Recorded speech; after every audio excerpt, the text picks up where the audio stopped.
Enseñanza donde vamos a hablar del mundo espiritual bíblicamente. Así que por favor presten mucha atención a esto. ¿Por qué digo bíblicamente? Porque mucho se dice del mundo espiritual. Cualquier cantidad de especulación. Hasta se ha visto en la iglesia conjuros satánicos en nombre de Cristo. Y cosas que da miedo, de verdad, decirlas. Cosas que son vergonzosas. Pero hoy vamos a hablar de cómo podemos vacunarnos contra esto. Vamos a hablar un poquito fuerte de algunas cosas, pero que son necesarias que aprendamos, porque si queremos estar caminando en el camino del Señor, o es todo o es nada. No podemos tener un pie en el mundo y otro pie en Cristo. Amén. Y aunque usted no lo crea, hay formas de tener pies en el mundo estando en la iglesia. ¿Me siguen? Así que acompáñenme por favor a 1 de Juan capítulo 4. 1 de Juan capítulo 4. Y nos ponemos sobre nuestros pies para leer la palabra santísima de nuestro Dios. 1 de Juan capítulo 4.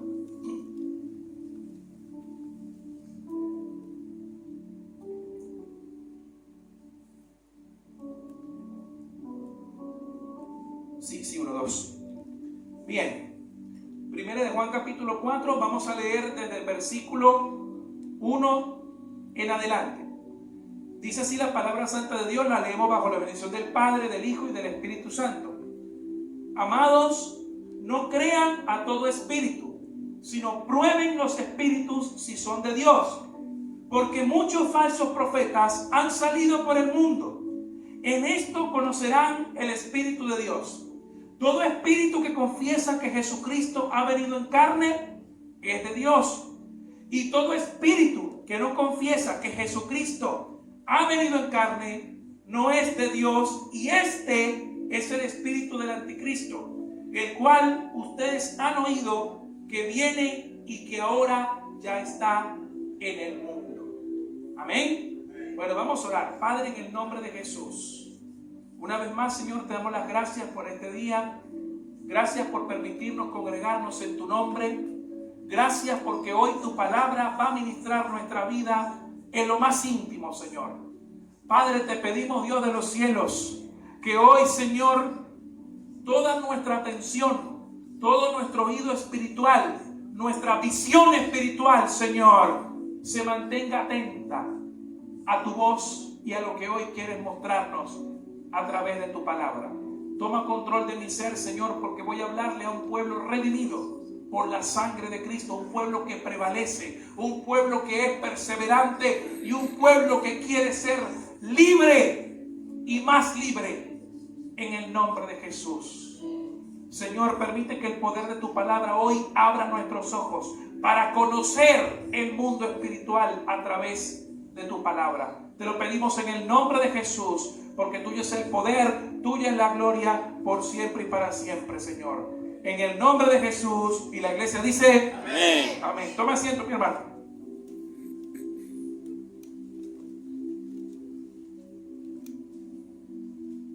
Sí, bueno, 1, 2. Sí.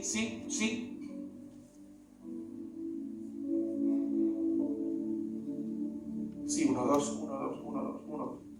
Bien. Bueno, mis hermanos, esta pequeña porción de la Biblia que acabamos de leer, repentinamente el apóstol Juan está interrumpiendo su discurso acerca del amor de Dios y de cómo se identifican a los hijos de Dios a través del amor de unos con otros, para hablarnos de un tema que él ya había hablado en el capítulo 2 y que ahora lo retoma adicionándole algo que pocos cristianos practican. Oiga bien esto. Pocos cristianos practican. ¿Y qué es eso que él adiciona que pocos cristianos practican? El discernimiento. El discernimiento. ¿Alguien sabe lo que es el discernimiento? El discernimiento es la capacidad para distinguir entre las cosas, entre el bien y el mal, entre lo correcto e incorrecto, entre las cosas de Dios y las cosas del diablo. Ese es el discernimiento. Amén. Algunos podrían decir, bueno, pero el discernimiento es un don del Espíritu, porque dice 1 Corintios capítulo 12, verso 10, que Dios le dio algunos dones de discernimiento de espíritu. Sí, es verdad. Pero aquí hay algo curioso. Juan no le está hablando nada más a esos pocos cristianos que tienen ese don, sino a todos nosotros. Él nos dice, prueben los espíritus. Prueben. No le dice a los que tienen el don del discernimiento, díganle a la iglesia cuáles son los espíritus.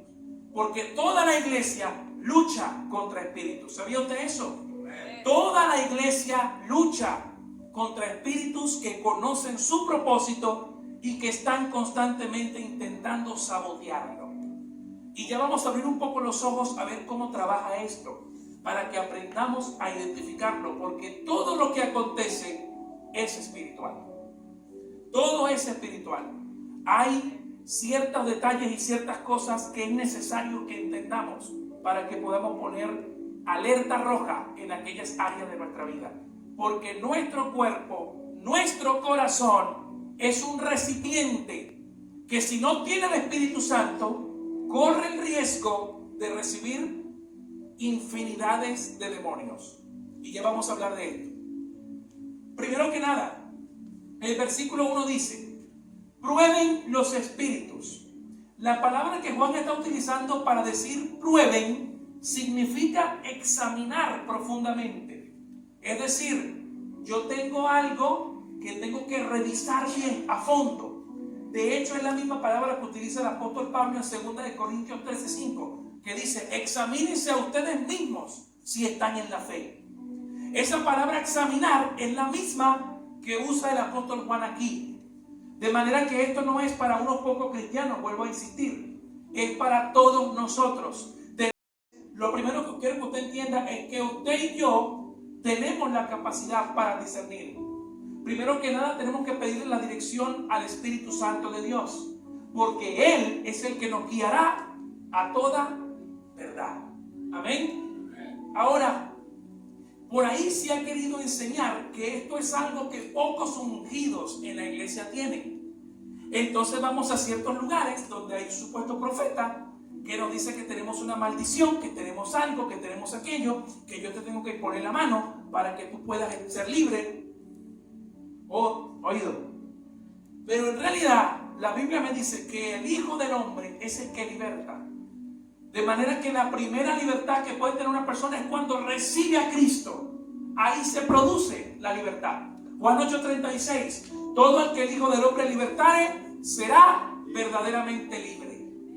Amén. Vamos a comenzar por ahí, porque yo no quiero hablar, no quiero que se interprete que la administración es mala. No, la administración es necesaria, pero vamos a ir punto por punto. La verdadera libertad viene de Cristo. De manera que una persona, para probar un espíritu, ¿sí?, tiene que ser primeramente de Cristo.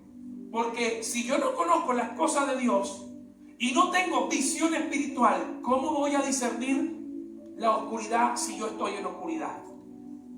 Es como que yo apague las luces de aquí de la iglesia y entonces le diga a la gente por dónde caminar. Nadie va a poder saber porque no está viendo por dónde va a caminar. Si yo enciendo las luces, entonces ahí voy a poder dirigir al pueblo. Le voy a decir, usted tiene que caminar por aquí para que no tropiece con las sillas. Amén. Entonces, ¿cuál es la luz que necesita el cristiano como primera instancia para aprender a probar los espíritus? ¿Cuál es la luz? Salmo 119, verso 105. Lámpara es a mis pies tu palabra y lumbrera a tu camino. O sea, el cristiano tiene que arrepentirse, recibir a Cristo para recibir la libertad. Perdón, la persona mundana, ¿no? Se arrepiente, recibe a Cristo y luego tiene la palabra para iluminar su camino.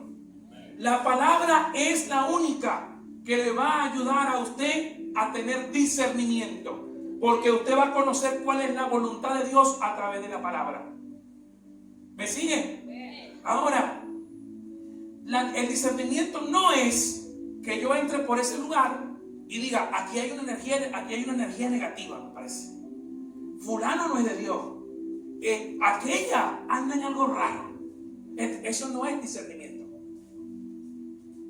Ustedes saben cuál era la actitud de la mujer que le salió al encuentro a Pablo. Estos son hombres que predican el camino de la verdad. Esto y aquello. ¿Y qué le dijo Pablo? Sal de ella en el nombre de Jesús, porque tiene un espíritu de adivinación. Y muchas veces la iglesia no sabe identificar un espíritu de adivinación con una revelación de Dios. Pero la revelación de Dios, primeramente, ¿por qué filtro pasa? Por la palabra de Dios. ¿Cuántos hermanos han estado en iglesias donde le han prometido cosas, le han dicho esto, le han dicho aquello, y no tienen ni idea de cómo tiene la vida la persona? Si una persona de verdad es usada por el Espíritu Santo, cosa que yo creo, para hablarle a alguien, le va a hablar a su necesidad antes que su promesa. ¿Por qué? Porque ¿qué es lo que hace Cristo? Él nos da vida y después vienen las bendiciones. No nos da las bendiciones y después la vida. ¿Se entiende esto? Entonces, mis hermanos, lo que tenemos que entender para probar los espíritus es entender la palabra de Dios. Porque el diablo nunca va a usar la palabra de Dios para bendecir a nadie. Él va a usar la palabra de Dios para tergiversar el mensaje de Dios. Entonces, ¿cuál es la segunda forma para probar los espíritus? Ver el fruto de la persona. Ese que me está predicando, ese que me está hablando, ¿qué tipo de vida lleva? Por ahí hay varios profetas que son casados 3 veces. Por ahí hay varios hermanos que, no sé, tienen una vida bastante que dejan que desear. Y no es porque yo sea el juez de ellos, sino porque a mí la palabra me dice, hay alguien que dice, no hermano, usted no juzgue, porque la Biblia no, Dios es malo juzgar. Pero Jesús dijo, juzguen con justo juicio. O sea, nosotros sí estamos llamando a juzgar, no a condenar. Entonces yo no puedo pararme aquí, pretender ser el único ungido, oído, y después que ustedes me tienen que rendir pleitesía a mí, me tienen que hacer caso a mí, porque yo soy el profeta. Atención, porque dicho sea de paso, los dones que Dios me dio no son míos. Eso me lo dio Dios, fue prestado para yo producir fruto. Yo después tengo que rendir cuentas con eso. Si no, lea la parábola de los dones y los talentos. Después te tiene que entregar eso multiplicado. ¿Sí o no? Entonces, la segunda forma es ver si la vida de esa persona está acorde a la palabra de Dios. Si está de acuerdo a la Biblia, si sus frutos son de la Biblia. Cuando Pablo predicaba a Cristo, ¿qué hacían los nobles bereanos en Hechos? Ellos revisaban con las escrituras a ver si lo que Pablo les decía era correcto, ¿sí o no? Entonces ellos estaban utilizando el discernimiento a través del Antiguo Testamento para saber si Jesús era el Mesías, porque esa es la luz del cristiano. Ahora, es cierto que hay otros hermanos que tienen un don de discernimiento espiritual mucho más desarrollado que otros, porque es un don que viene de Dios. Así como hay otros que tienen más fe que otros. En la lista de los dones aparece el don de la fe, pero todos tenemos que tener fe. ¿Me siguen? Ahora, ¿cómo hace el diablo, antes de pasar para el tercer paso, cómo hace el diablo para que nosotros no pongamos estos 2 pasos en práctica? Bueno, número 1, tergiversar la palabra de Dios. El diablo encuentra una iglesia que no le gusta leer la Biblia, que no le gusta estudiar, y utiliza textos fuera de su contexto para engañarte, para seducirte, para prometerte cosas que Dios no te está prometiendo. ¿Y qué es lo que produce a la larga ese efecto? Que cuando eso no se cumpla como el diablo te lo dijo, ¿con quién te vas a enojar? ¿Con quién te vas a enojar? Con Dios. ¿Por qué? Porque Él está usando la palabra de Dios. Y por eso hay gente que se va de las iglesias después que le prometieron 1.000.000 de cosas. Porque digo, yo no creo más en Dios porque a mí Dios me dijo esto. No, a ti Dios no te dijo nada. A ti el hombre te puso ilusiones. El diablo vive de ilusiones. Pero Cristo vive de realidades porque la victoria de Él fue real. Es porque Él te está diciendo que la victoria es segura, pero la cruz pesa. La cruz pesa, pero tienes que llevarla. Y el diablo te va a decir, no, ¿por qué tienes que llevar tu peso si ya Cristo venció por ti? Camina tranquilo, anda, hace nomás tranquilo tu vida. ¿Quién te va a juzgar a ti? Si el único que te juzga es Cristo. Y empieza a manipularte, a poner deseo en tu corazón para que no vayas a la iglesia. ¿Para qué voy a la iglesia si Dios está en todas partes? Dios está en todos lados. ¿Qué voy a hacer yo en la iglesia si yo me puedo comunicar con Dios? ¿O que acaso el pastor tiene mayor comunicación con Dios que tiene el WhatsApp de Jesús y yo no? No es eso, mi hermano. El diablo de a poco va a contaminar tu vida con textos tergiversados de la palabra de Dios. Son ciegos guiando a otros ciegos. Amén. Lo segundo que el diablo hace, jugar con tus emociones. Porque ¿qué es lo más inestable para el ser humano? Las emociones. ¿Cuántos matrimonios se acaban y dicen, yo ya no te amo? Porque ellos nunca entendieron que la etapa del enamoramiento en algún momento se va a acabar. Uno se enamora y siente maripositas. ¿Se le ha pasado? Siente mariposas en el estómago. Pero ese tiempo se acaba y el amor madura. No digo que el amor se acaba, pero pasa a otra etapa. Y mucha gente confundida piensa que esa etapa del enamoramiento le va a durar toda la vida. Y cuando no lo sientan más, piensan que ya no se aman. O cuando empieza el primer conflicto, la primera pelea, ya no van a seguir juntos porque piensan que se acabó el amor. O venimos por aquí agarrados de mano, haciéndole creer a la gente que no tenemos problemas. Eso es falso. Eso es falso. Toda pareja tiene problemas y situaciones. Solamente si ellos deciden poner a Cristo en medio de los dos para solucionar sus inconvenientes. Pero las emociones son inestables, mis hermanos. Hoy están, mañana se va. ¿Cuál es el problema de las iglesias que inyectan a la gente con emociones del Espíritu Santo? Que cuando van a una iglesia que habla verdades, que habla del pecado, que habla de la represión, dicen, no, aquí no está Dios. Aquí no está Dios porque no sé, el pastor no grita, no salta, no reprenden esto. Porque te inyectan de emociones. Y las emociones no son del Espíritu Santo. ¿Por qué? Porque el Espíritu Santo no es algo que produce emociones, es alguien que acompaña. El Espíritu Santo es una persona con personalidad. No es algo que tú puedes usar para levantar tu ánimo y después cuando llega el martes ya se te acabó la emoción. ¿Me siguen? Entonces el diablo utiliza el mensaje tergiversado para seducirte y las emociones para herirte. Le voy a revelar algo. El diablo tiene una trinidad falsa. ¿Sabía usted eso? Mire esto. Los mayores ataques que el diablo produce en la iglesia es a las personas que oran, a las personas que interceden, las personas que están orando. ¿Por qué? Porque ¿cuál es la única vía para que nuestro corazón se desnude delante de Dios? La oración, mis hermanos. Y el diablo no le gusta que la iglesia ore.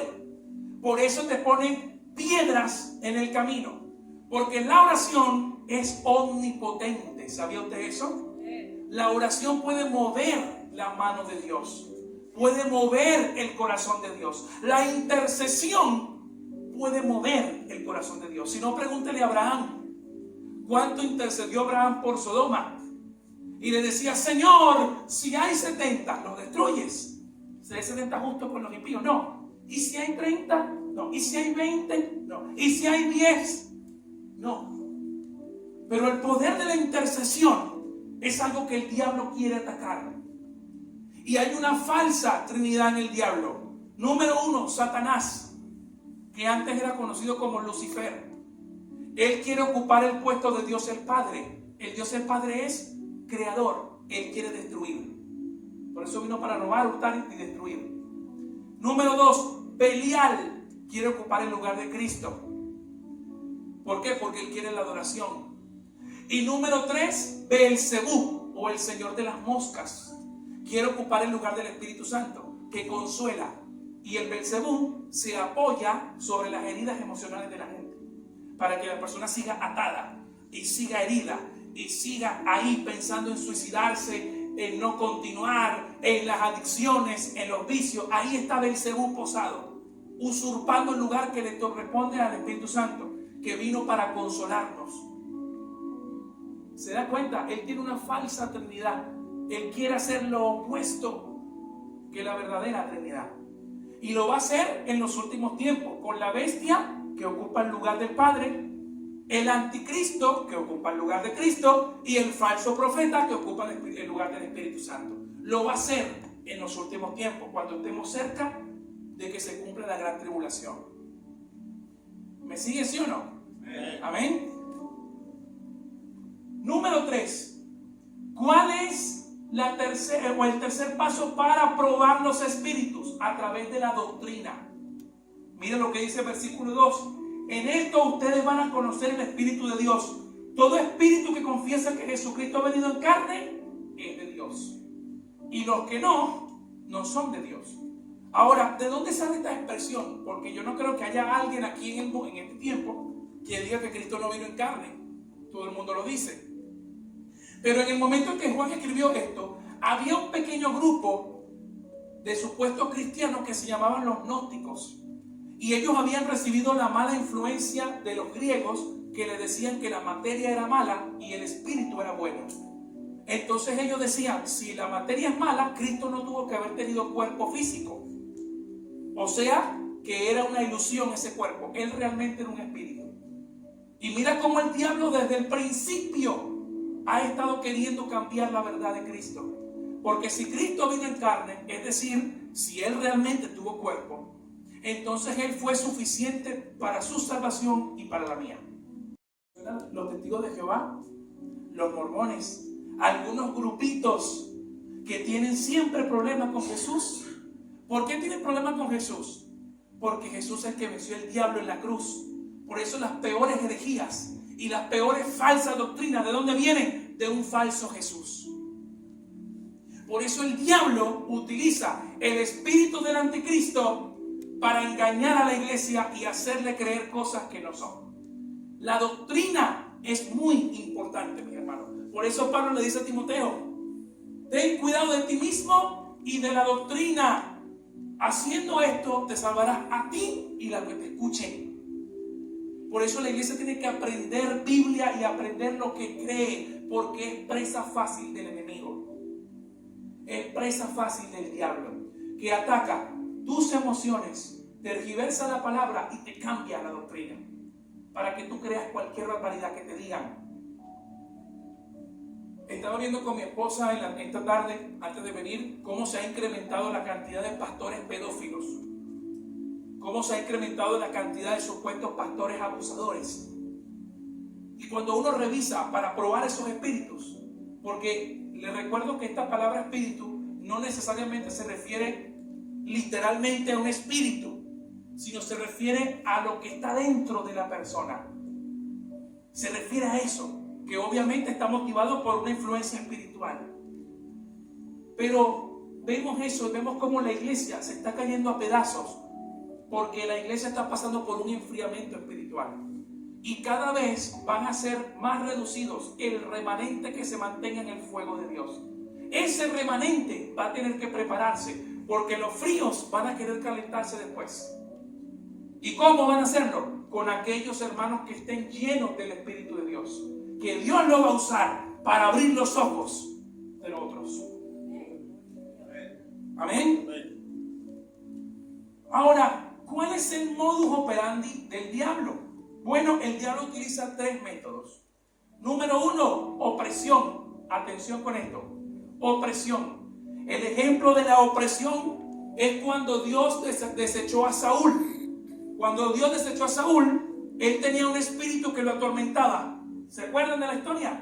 Lo atormentaba. ¿Y cómo se calmaba? Cuando a David tocaba el arpa. Es decir, cuando David lo ministraba, a través del Espíritu Santo, él se calmaba, sentía un alivio. ¿No les ha pasado que estamos en la plaza orando por alguien y de repente esa persona hace así? ¡Qué alivio esa oración! ¿No le ha pasado? Cuando ha sido así, es porque la persona estaba bajo una opresión.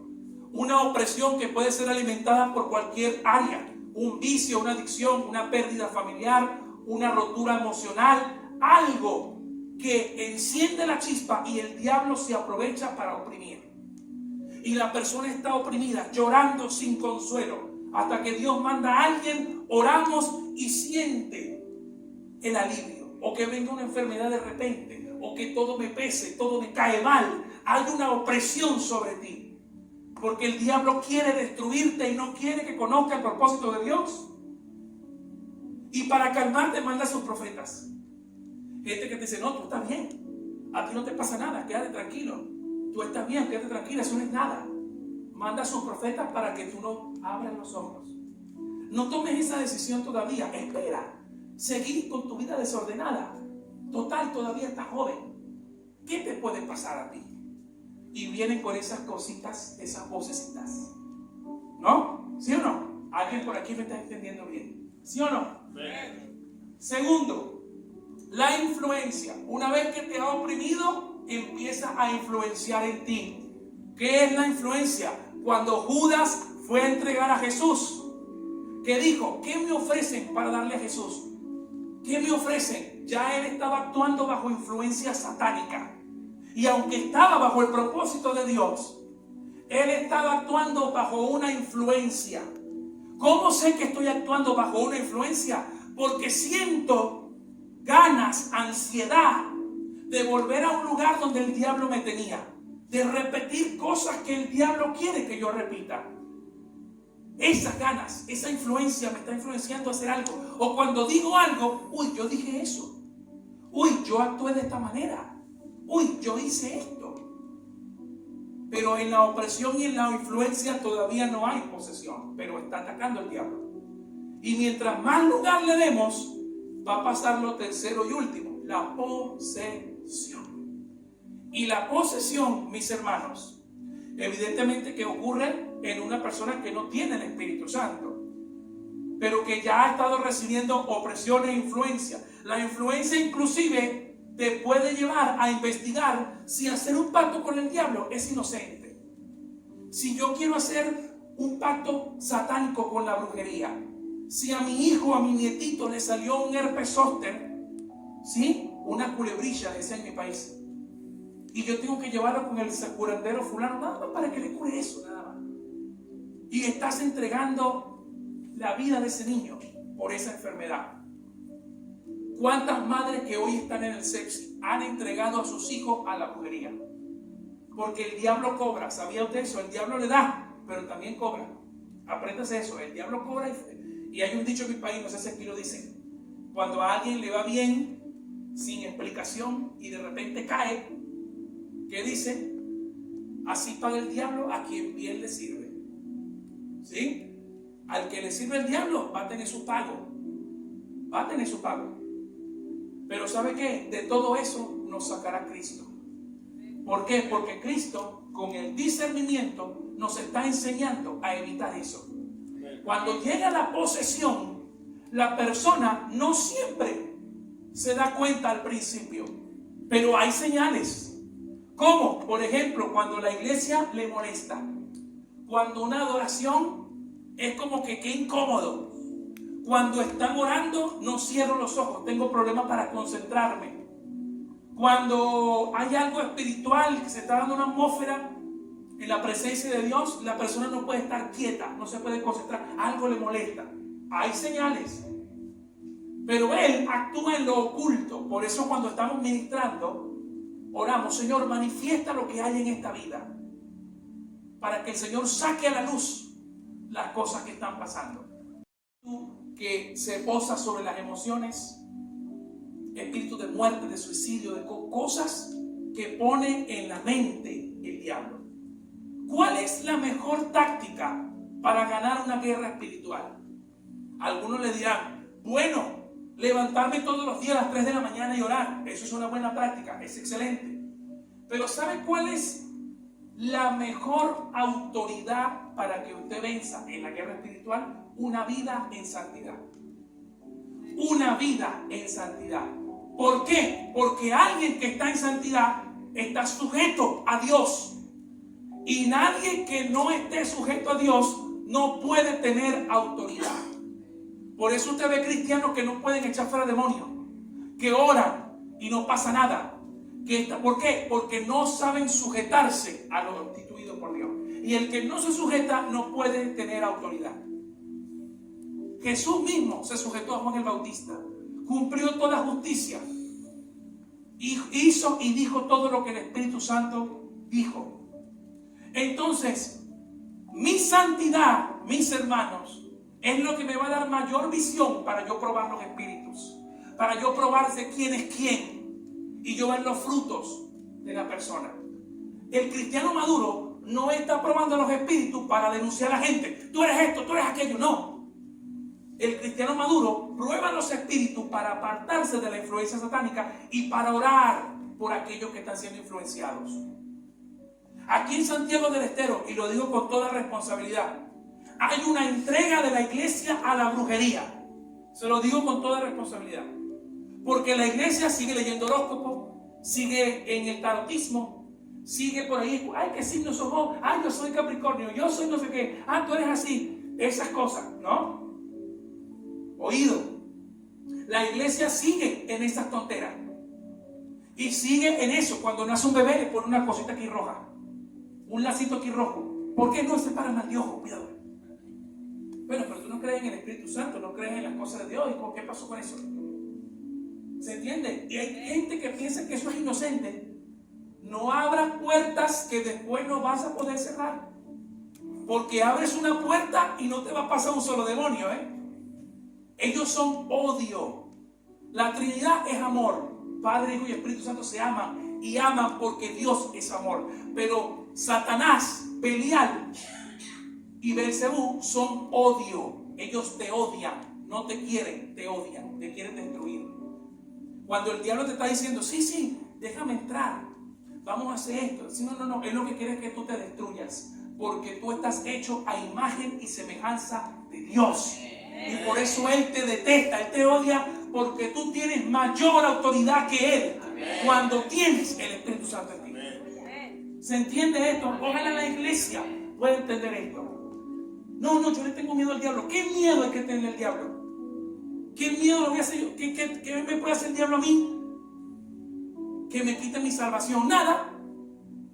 ¿Qué me puede hacer el diablo a mí? No, cuidado, hermano, no lo desafíe, porque viste que el arcángel Miguel es Judas, ni lo reprende. Bueno, sé el arcángel. Pero el nombre de Cristo tiene toda autoridad. Amén. La Biblia dice que en el nombre de Jesús toda rodilla se doblará y toda lengua confesará que Él es el Señor. ¿Sí o no? Entonces, mis hermanos, ya está bueno de una iglesia que vive arrodillada a un mundo espiritual que ya está vencido, ya está derrotado. No abras puertas. Apártate de todo aquello que busca tu vida, porque busca para esclavizarle, porque usted es libre. ¿Me siguen? Ya estamos terminando. Otra cosa, la oración perseverante es una cuestión que hace que las puertas se cierren. La oración es insistir con Dios para usted cubrirse espiritualmente. Hay que orar, mis hermanos. No solamente leer la Biblia, no solamente escuchar adoración, que todo eso es muy lindo, es necesario, pero hay que orar. Usted tiene un cuerpo físico, usted se alimenta, pero la comida no queda en su estómago, pasa por un proceso y después lo desecha, ¿sí o no? Usted toma agua, se hidrata y después la expulsa. Entonces, en el proceso de la nutrición espiritual, hay alimento espiritual que no queda en usted. Usted después lo da, pero nadie puede dar lo que no tiene. Entonces usted tiene que buscar para llenarse de Dios, para que usted pueda ser usado por Dios y dar a otro. Porque cuando usted da a otro, usted más Dios le llena. ¿Sí o no? Entonces, otra cosa, cierra tus oídos a todo aquello que no venga de Dios. Siempre cuando alguien ore por vos y Dios hable, Señor, confirma esta palabra. Señor, abre mi entendimiento para saber si esto viene de ti o no viene de ti.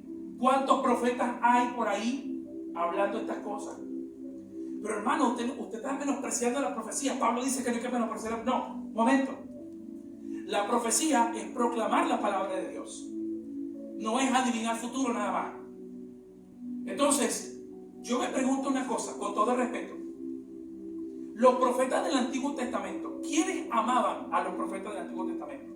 ¿Alguien recuerda que a Jeremías lo aplaudiera? A Isaías lo levantara. A todos los mataban y los odiaban. ¿Por qué los odiaban? porque ellos denunciaban el pecado. ¿Qué profeta denuncia el pecado hoy en la iglesia? Capítulo 3, verso 6.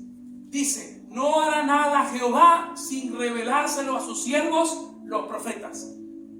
¿Usted conoce algún profeta que haya dicho que la pandemia venía? Hello. No, ¿verdad?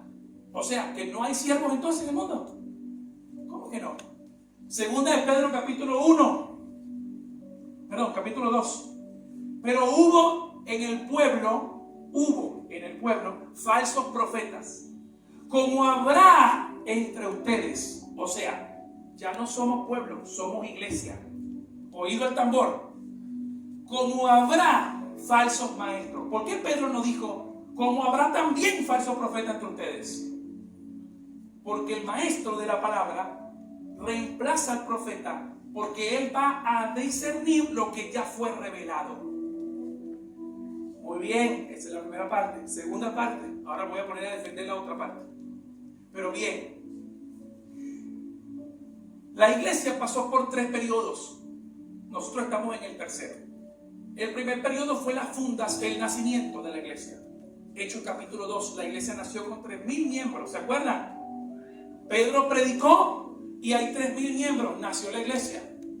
Segundo, la etapa de la fundación, donde los apóstoles y profetas pusieron el fundamento de la iglesia. Efesios 2:20, edificados pues sobre el fundamento de los apóstoles y profetas. Y el fundamento se coloca una sola vez en toda edificación. Este hotel tiene un fundamento y de ahí estamos edificados. Amén. Si hay apóstoles y profetas hoy, entonces debe haber otro fundamento que apareció 2000 años después. Eso quiere decir que el edificio se derrumbó y hay un nuevo fundamento, lo cual contradiría o sería una abierta contradicción contra lo que Jesús dijo en Mateo 16. Las puertas del Hades no prevalecerán contra la iglesia. ¿Se entiende esto, mis hermanos? Ahora, la etapa 3 es la que estamos viviendo ahora, la etapa de la edificación, donde estamos siendo construidos sobre lo que ellos dejaron. Hechos 2:42 dice que los primeros cristianos perseveraban en la doctrina de los apóstoles. No dice que inventaron nuevas doctrinas o dijeron nuevas revelaciones, no. Dice que ya perseveraban en lo que los apóstoles ya dijeron.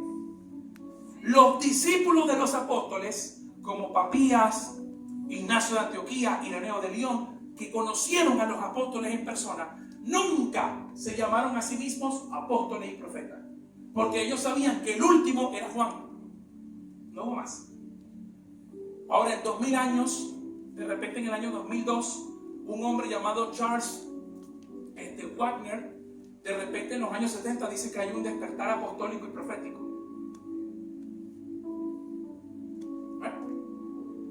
Pero ¿qué pasa? Eso quiere decir, mi hermano, que el don de la profecía ya no existe. No, yo sí creo en el don. La Biblia lo dice. Es más, ya vamos a dar una clase sobre los dones espirituales. Y lo vamos a leer tal como Pablo lo está diciendo, sin agregar ni quitar. Dios puede mandar a alguien para que esa persona ore por vos o le dé una palabra a tu vida. ¿Sí? ¿Cómo no? Porque Dios no está mudo. Pero sí es importante que leamos Hebreos capítulo 1. Hebreos capítulo 1 dice, en los pasados tiempos Dios habló a su pueblo. A través de los profetas hablaba Dios. Pero ahora ha hablado a través de su Hijo. No dice, pero ahora habla a través de los profetas de la iglesia. No. ¿Se entiende esto? Entonces, el hermano que tiene el don de profecía no necesariamente es una persona que pueda estar aquí. ¿Cuántas personas conoce usted que le han dado una palabra de Dios y no tienen ningún cargo en la iglesia, pero le han transmitido una palabra que viene de Dios? ¿Cuántos? ¿O es necesario que yo vaya a la escuela de profeta, me reciba, me echen aceite de oliva y yo diga, sí, yo soy profeta? Con todo respeto lo digo. Con todo respeto, porque yo sé que esos hermanos quieren y aman a Dios, pero algunos odian a Dios. ¿Sabe por qué odian a Dios? Porque extravían al pueblo, no aman a las ovejas. Y hay otros que están engañados, que le dijeron que son profetas y ahí están engañados, sacándole la plata a la gente. y haciendo que cuando vayamos a la plaza a predicar, la gente la encontremos llorando, diciendo que yo ya no creo porque me dijeron esto y me sacaron la casa y el auto. Y después uno tiene que agarrar las ovejas, sacarle todas las garrapatas y ponerlas de nuevo aquí. Y decirle, no es culpa de Dios, es culpa de esta gente. Acuérdense que el diablo también habla, ¿sabía? Y el diablo conoce el futuro. ¿Usted sabía que el diablo conoce el futuro? ¿Sabía eso? Dice la Biblia que Satanás anda como león rugiente buscando a quien devorar. Y dice la Biblia también que el diablo ha descendido con ira porque sabe que le queda poco tiempo. ¿Y cómo sabe que le queda poco tiempo? Porque él conoce el futuro. Y termino con esto. La mejor guerra espiritual es la santidad, la oración y que tú sepas quién eres en Cristo, tu identidad. Porque tu identidad, mis hermanos, no son tus pecados, ni tus errores, ni tu pasado. Tu pasado ya pasó, tú no lo puedes cambiar. Tú no puedes cambiar tu pasado. No puedes, pero tú puedes construir tu futuro. Y de la mano de Cristo, tú tienes que decir, Señor, aunque el infierno se me levante, aunque mi matrimonio ya no esté siendo el mismo, yo no voy a dejar de orar. No voy a dejar de creer en ti porque tú eres mi sustento. Tú eres mi revelación.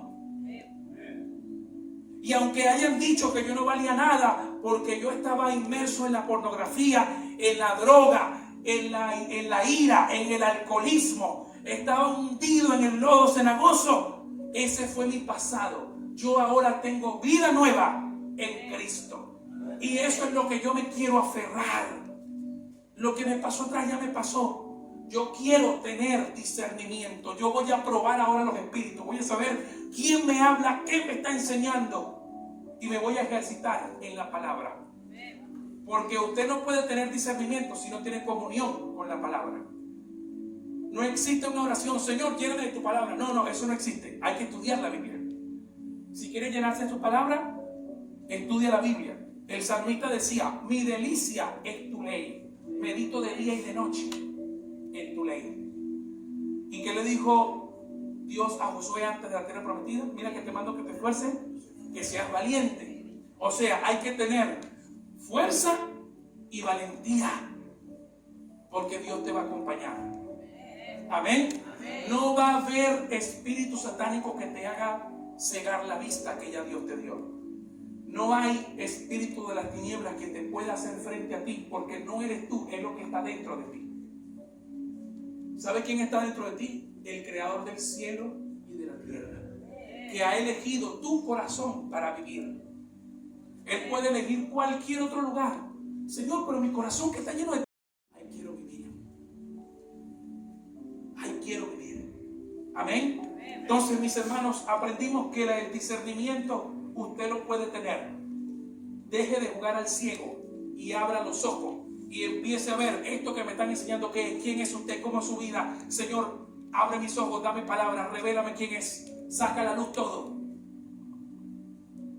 Estamos en tiempos muy difíciles, mis hermanos. El tiempo es corto. El tiempo es corto. La vida no es larga. Hay oportunidades, pero algún día se te va a acabar la oportunidad. Como me dijo un hermano por ahí, súbete al último tren, porque ya no viene otro. Amén. Pero vamos a orar.